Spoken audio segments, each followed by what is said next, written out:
Bapak Ibu saudara-saudari yang terkasih, hari ini gereja mempestakan tahta Santo Petrus Rasul.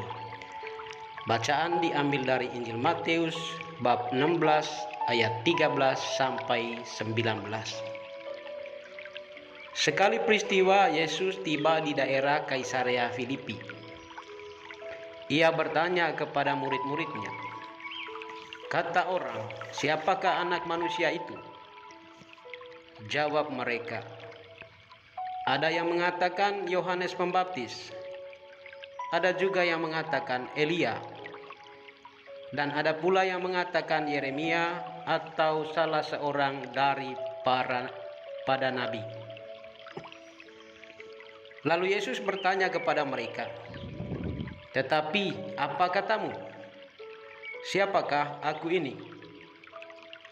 Maka jawab Simon Petrus, "Engkau adalah Mesias, Anak Allah yang hidup."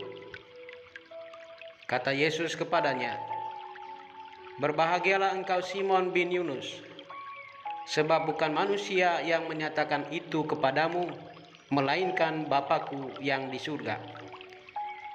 Dan aku pun berkata kepadamu, engkau adalah Petrus, dan di atas batu karang ini aku akan mendirikan jemaatku, dan alam maut tidak akan menguasainya.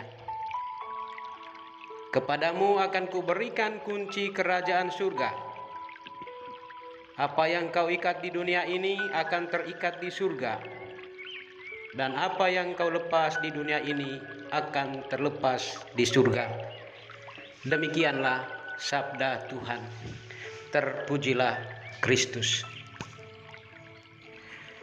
Bapak, Ibu, saudara-saudari yang terkasih dalam Yesus Kristus, menarik sekali satu bagian dari Injil hari ini.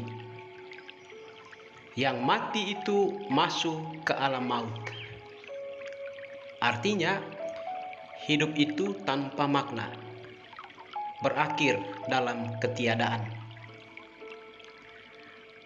Satu-satunya cara agar manusia tidak masuk ke dalam alam maut adalah menutup lubang alam maut itu dengan batu besar.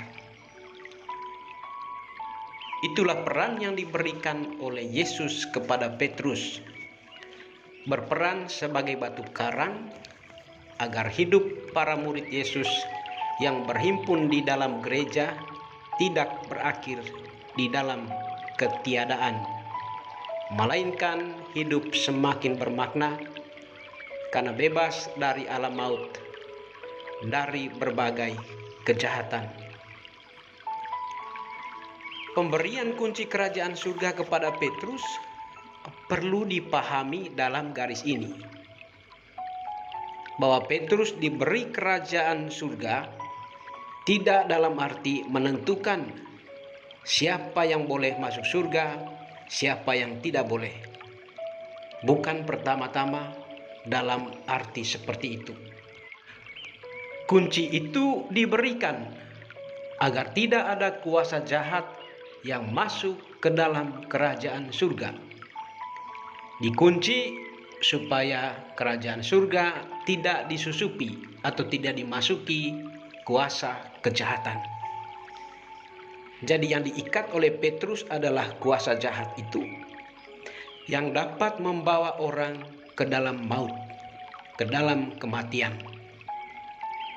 Sementara yang dilepaskan adalah manusia-manusia yang berdosa, manusia-manusia yang dikuasai kejahatan. Satu pemahaman yang menurut keyakinan saya sangat penting juga, selain menjadi landasan apostolis, Paus pengganti Petrus, sabda Yesus ini juga ditujukan kepada kita. Kalau dimengerti dengan cara itu, lalu sabda Yesus tidak hanya tertuju kepada Petrus, tetapi juga untuk kita semua. Dengan kata lain, kita dapat menjadi Petrus-Petrus kecil di dalam zaman kita. Dalam arti ini, kita mencegah agar orang tidak masuk ke dunia kejahatan yang dilambangkan oleh alam maut. Dan mengunci artinya mengikat kejahatan agar tidak menjerumuskan orang masuk ke dalamnya dan melepaskan orang dari pengaruh-pengaruh kejahatan. Saudara-saudari yang terkasih, untuk menjadi Petrus kecil tentu ada syaratnya. Pengenalan Petrus mengenai kisah yang kita dengarkan mengenai siapa Yesus itu sangat jelas, jauh lebih daripada kata orang. Oleh karena itu, agar kita dapat menjadi Petrus kecil pada zaman kita ini, kita dituntut untuk sungguh-sungguh mengenal Yesus. Tidak sekedar seperti orang banyak yang ikatannya sangat kendor, terombang-ambing oleh macam-macam arus zaman. Kita dipanggil menjadi murid, tidak sekedar seperti orang banyak yang tidak mengenal Tuhan. Tetapi kita harus menjadi murid seperti Petrus yang mengenal Tuhan secara pribadi dan terlibat dalam perutusan Tuhan mewartakan kerajaan Allah. Semoga Tuhan memberkati kita. Amin.